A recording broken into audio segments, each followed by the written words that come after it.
Hello everyone. Today I will be discussing about Section 6 of Transfer of Property Act 1882. Section 6 basically deals with what may be transferred. First of all, it describes the general rule and then the 10 exceptions in which the property cannot be transferred. The general rule states that any kind of property may be transferred. Any kind means tangible, intangible, um, and movable, immovable property, all kinds of property. But then if the property falls under any category of the exceptions, then it cannot be transferred, and even if any law restricts transfer of certain property, that cannot be transferred. Moving on to exceptions, the first exception is best succession. It means expecting or having a chance of getting property through succession. That is, we are dealing with future uncertain property. Best succession includes 3 chances as mentioned on this slide. The first is a chance of heir apparent succeeding to an estate. Heir apparent is apparently an heir but not a legal heir. He would become a legal heir only if 2 conditions are fulfilled. The first condition is he survives a propositus. Propositus is the person whose property he would inherit after his death. The second condition is propositus dies in intestate. That means he dies without making a will. The heir apparent cannot transfer such property until he becomes a legal heir. He is not the legal heir of the owner and thus he cannot transfer such property. Moreover, if he transfers the property when he was an heir apparent and then he dies before the propositus, or if the propositus has died after making a will, and according to the will, legatee is someone else. Legatee is the person in whose favor the will is made. Then in such conditions it would raise a conflict that who is the legal owner of the said property, whether it would be to whom the heir apparent has transferred the property or the legatee. So basically it is not certain whether the heir apparent would get the property or not, so obviously he cannot transfer such property. The second is chance of relation, obtaining a legacy on death of kinsman. Kinsman here means the person whom the property initially belonged. Chance of legacy means expectancy of getting certain property under a will. Here we are talking about the transfer of property by the relation of kinsman, whom the kinsman has mentioned in his will. Here only it is uncertain that the relation would get the property in future or not. It may be the case that he dies before the kinsman, or it may be possible that before dying, the kinsman changes his will, and as we know that the last will of a person prevails, so in such case the property cannot be transferred by the apparent future legatee. The third is any other possibility of like nature. Possible nature can be anything. It can be lottery. Example, a person can transfer the money to someone else, which he would possibly get in future through lottery. Then some other examples can be that a fisherman cannot transfer the property, transfer the fishes from his next netting, as it is uncertain as how many fishes he would catch in his next netting. There was a case regarding whether the right to receive offering can be transferred or not. Calcutta High Court stated that it cannot be transferred as it is uncertain whether in future there would be any receiving or not. But on the other hand, Allahabad High Court stated that it is a certain fact, therefore it can be transferred. The Supreme Court upheld the decision of Allahabad High Court and stated that it can be transferred in the case of Badrinath versus Pune, 1979. Moving on to our next exception, mere right of re-entry. Where a person gives the possession of his property to another for a certain period and is afterward entitled to get that property back, his right of entering into the possession of that property once again is called the right of re-entry. This right of re-entry is with the landlord or the lessor. The landlord cannot transfer this right to re-entry to someone else. But if the landlord transfers the property itself, the right of re-entry also transfers. Therefore, the word merely is very important in this clause. That means the right of re-entry cannot be transferred without any other right in that property.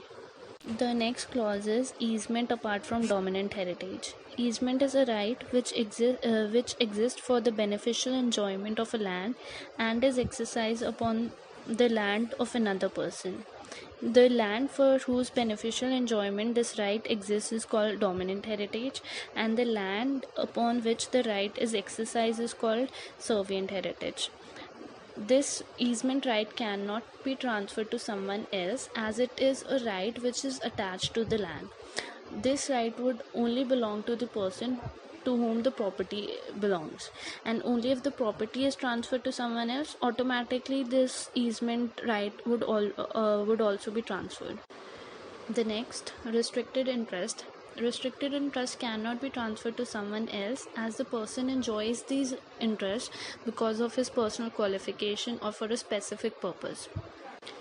Such interests are therefore purely personal in nature. For example, a teacher's right to teach is a beneficial interest and cannot be transferred to someone else. A religious officer cannot transfer his right of funeral ceremony or any other right to someone else, as these interests are due to their qualifications. Such interests are therefore res extra commercium, which means things beyond any trade or transaction. The next clause was added by Amending Act 1929, right to future maintenance. Maintenance is a personal right because it is given or promised to be given in future for his benefit.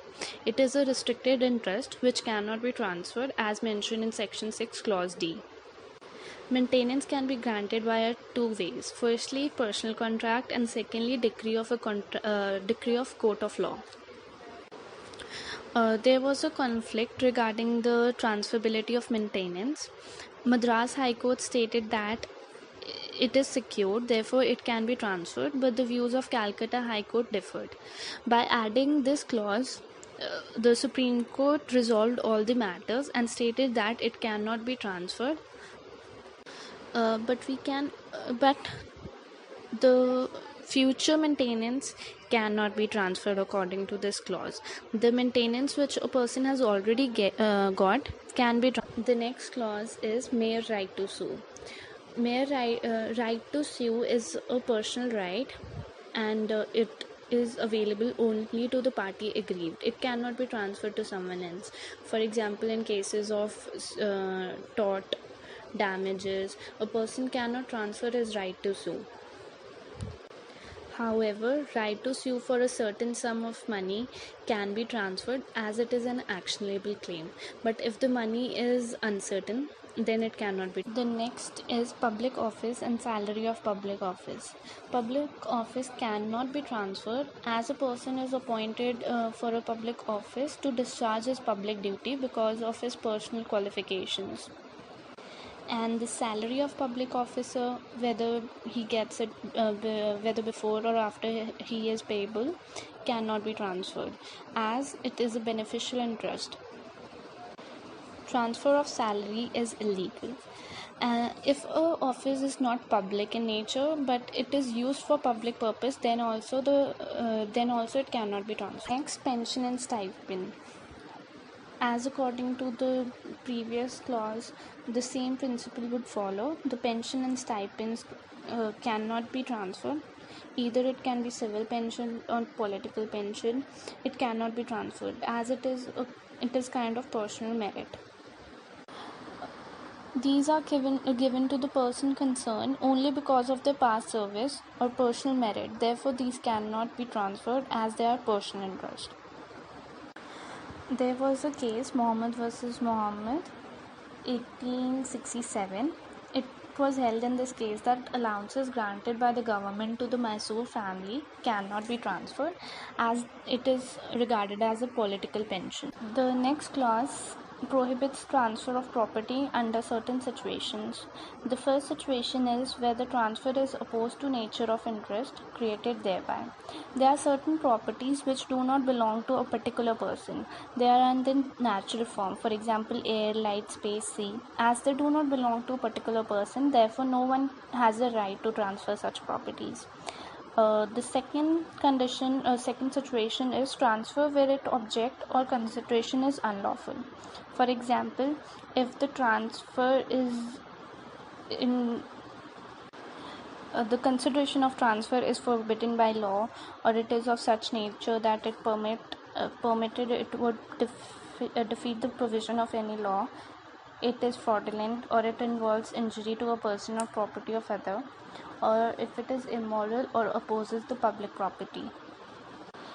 The next situation is when the transfer is made to a disqualified transferee. As we all know, a transferee must be a living person. So if we transfer certain property to a non-living person, it would not be regarded as a valid transfer. The last clause is untransferable right of occupancy. In general, the rule is that occupancy right can be transferred, but in this clause we would discuss some exceptions. The similar exceptions are also mentioned in section 108 of TPA. There are basically 3 points under this. First, tenant having intransferable right of occupancy. Secondly, transfer of estate in respect of which default has been made in paying revenue. Third, lessee of an estate under the management of courts or ward. In these 3 points, the property cannot be transferred.